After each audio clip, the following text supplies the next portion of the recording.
And welcome to Sentinels online classes. As you know, we are working from home. Today we will learn 12th biology, chapter 6 molecular basis of inheritance. Next lecture, lecture number 12, जिसमें बेटा हम लोग discuss करेंगे about a new term. Last lecture हमने genetic code पढ़ा था, अब हम पढ़ेंगे म्यूटेशन. म्यूटेशन का मतलब होता है change in the frequency of gene. Change in the frequency of gene, जिससे जब frequency of gene on chromosome, ऐसा चेंज होने से बदले क्या बेटा, उस ऑर्गेनिज्म का जीनोटाइप या उसका एक्सटर्नल अपीयरेंस मतलब फिनोटाइप चेंज हो जाएगा. ठीक है, उससे म्यूटेशन कहते हैं.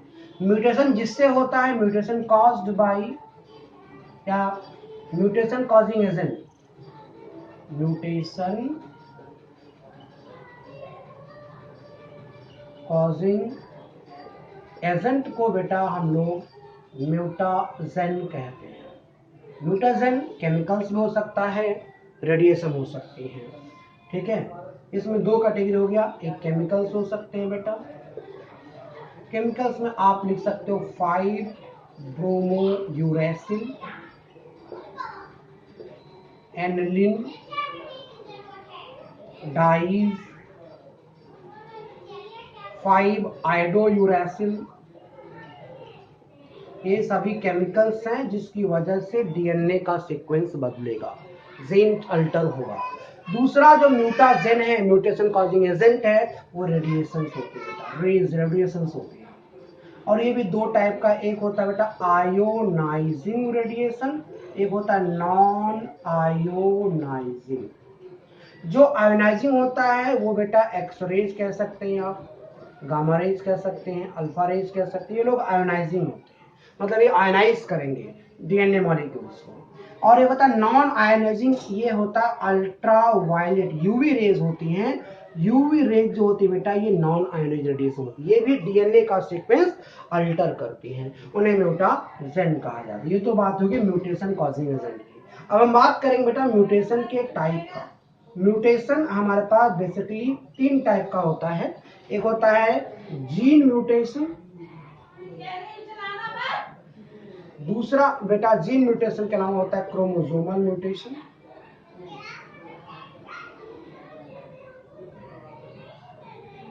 एक होता है साइलेंट म्यूटेशन. फर्दर बेटा जीन म्यूटेशन की दो कैटेगरी है. एक है बेटा पॉइंट म्यूटेशन, एक है frame shift mutation. Frame shift mutation. ऐसे बेटा क्रोमोसोमल की दो कैटेगरी है. एक मॉर्फोलॉजिकल म्यूटेशन या स्ट्रक्चरल म्यूटेशन, मॉर्फोलॉजिकल या उसे हम लिख सकते हैं स्ट्रक्चरल. दूसरा जो बेटा इसके अंदर आता है वो आता है numerical mutation. Numerical mutation further दो कैटेगरी में बेटा है. एक को आप कह सकते हो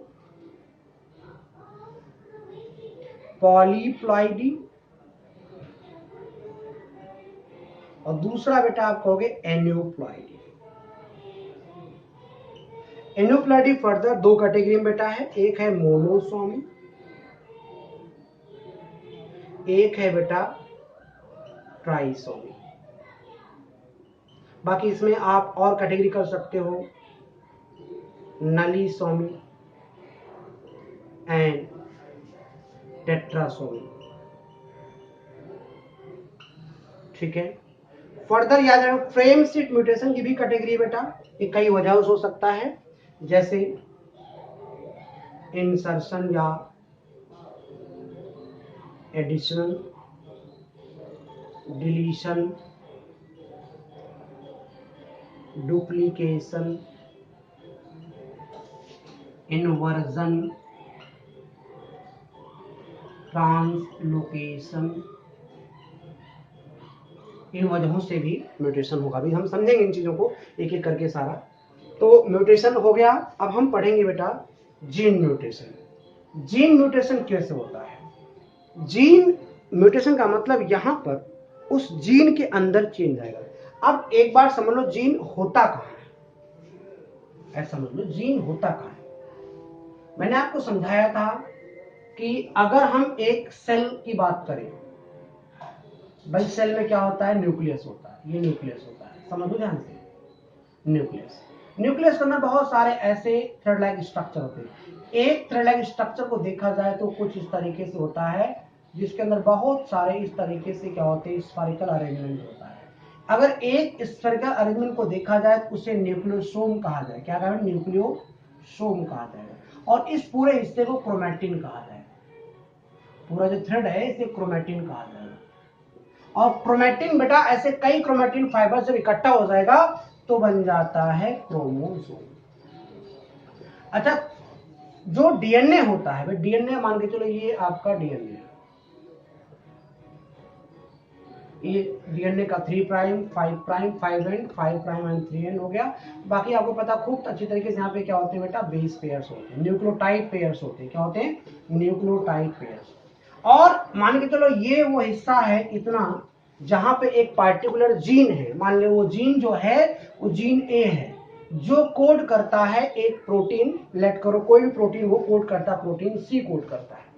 तो ये क्या वो डीएनए का एक ऐसा sequence which code for a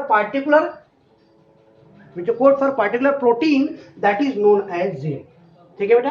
अब पॉइंट म्यूटेशन में क्या होगा, उस जीन, अगर इस जीन को ले लिया जाए, इस जीन में देखो बहुत सारे बेस पेयर्स, न्यूक्लियोटाइड पेयर्स हैं। मान लो इस हिस्से को मैं काट के यहाँ स्ट्रेच कर लेता हूँ, दोनों हिस्से स्ट्रेच कर लेता हूँ, इतने हिस्से काट के मैंने स्ट्रेच कर दिया, कॉलिंग खत्म कर दी।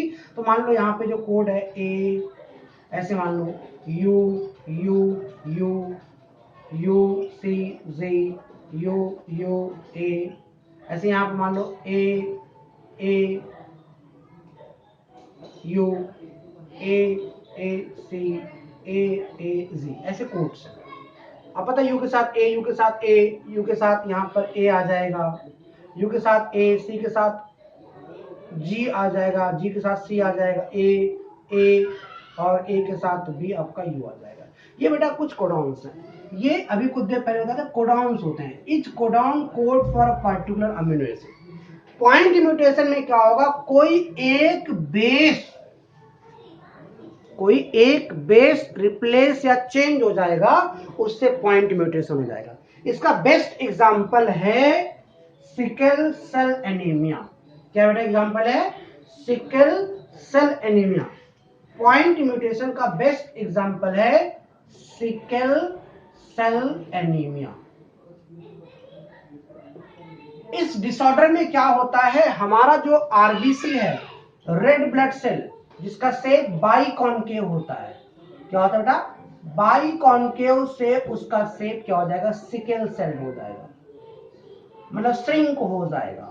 बाइकॉन्केव से श्रिंक हो, क्यों श्रिंक हुआ, उसका एक बहुत छोटा सा कारण है, वो एक सिंगल बेस बदल जाता है। बेटा याद रखें, सिकल सेल एनीमिया के अंदर आरबीसी का शेप बाइकॉन्केव होता है, मात्र सिंगल बेस, एक सिंगल बेस हीमोग्लोबिन की पॉलीपेप्टाइड चेन का बदल जाता है। उस सिंगल बेस बदलने से क्या होता है, एक सिंगल बेस बदलने से ही उसमें प्रोसेस शुरू हो जाता है। मान के चलो एक बेस है GAG, अब G का कॉम्प्लीमेंट्री C, A का कॉम्प्लीमेंट्री T और G कॉम्प्लीमेंट्री होता C। ये नॉर्मल हीमोग्लोबिन के कोडॉन है। मान लो 6th पॉलीपेप्टाइड चेन हमारे पास है, क्रोमोसोम 11 पे 6 पॉलीपेप्टाइड चेन है, एक पेप्टाइड चेन, वहां बहुत सारे अमीनो एसिड है, 1 2 3 4 5 6। मान लो यहाँ पर एक्चुअली 6 पे एक पोजीशन पे एक अमीनो एसिड ग्लूटामिक होता है। क्या होता है, ग्लूटामिक। यहाँ पे क्या हो गया, इसमें एक चेंज आ गया, ए की जगह पर जो सिकल सेल है वहां पर टी आ गया, ए की जगह पे क्या हुआ बेटा, आपका टी आ गया। टी आने से भाई जी के साथ सी बनता है, और टी के साथ ए लगता है, जी के साथ सी बनेगा। फर्दर जब मैसेंजर आरएनए बनेगा तो हमारे पास में जीटीजी मिलेगा, यहाँ पर क्या मिलेगा, जीएजी मिलेगा, that code for glutamic acid. अब यहाँ पर ये ग्लूटामिक एसिड कोड नहीं करता, जीटीजी कोड करेगा वैलिन। ग्लूटामिक की जगह पे क्या आ गया, वैलिन आ गया। वैलिन आते ही उसका पूरा स्ट्रक्चर बदल गया और प्रोटीन नहीं बन पाया, जिसकी वजह से शेप क्या हो गया, सिकल सेल हो गया। ऐसे म्यूटेशन